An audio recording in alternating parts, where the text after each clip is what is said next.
Here's your latest headlines with Sierra Tufts from the Wayne.com studio. Good afternoon and thank you for joining us. It is Tuesday, June 4th. Here are your late afternoon headlines. The Allen County Sheriff is asking for the release of inmates to help ease the jail population. A federal judge ruled the current jail conditions are violating inmates' constitutional rights. Over the past couple of months, plans to build a new jail have been halted. The Allen County Commissioners are warning construction delays could cost taxpayers anywhere between $43 and $91 million.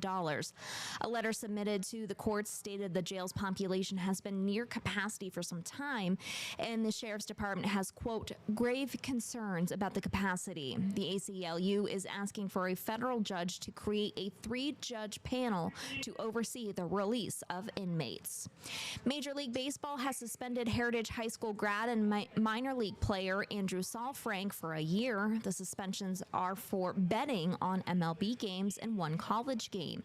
According to the Associated Press, Saalfrank placed 29 bets in 2021 and then again in 2022. The bets occurred when he was in the minors. Saalfrank bet $445 but lost $272. He was one of 5 players punished, including former Tin Cap and current Padres player Tucupita Marcano, who was banned for life.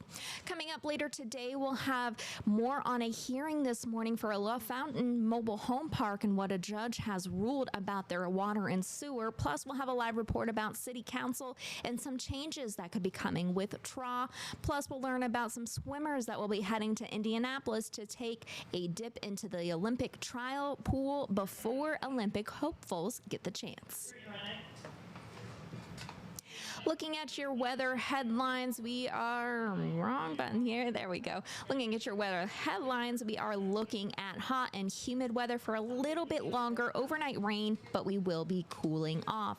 Looking at Storm Tracker for you can see that system off to the west that will be making its way toward us soon. But in the meantime, we have cloudy conditions and remain hot and humid for the time being. Giving you a look at that hourly planner, you can see the rain begins to start in the later parts of the evening, with our temperatures still sitting right around the upper 80s until we get to the evening, when we see them start to dip into the upper 70s and then mid 70s. Winds coming from the southeast about 10 miles per hour.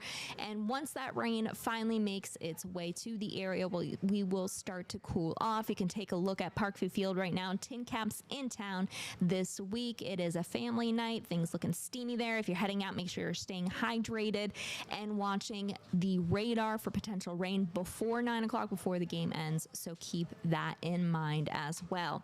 Giving you a look at that exclusive 10-day forecast. Again, rain overnight into tomorrow morning, with temperatures reaching the mid 70s tomorrow. Then we see it jump back up into the upper 70s before we really see it cool off on Friday with the 70s.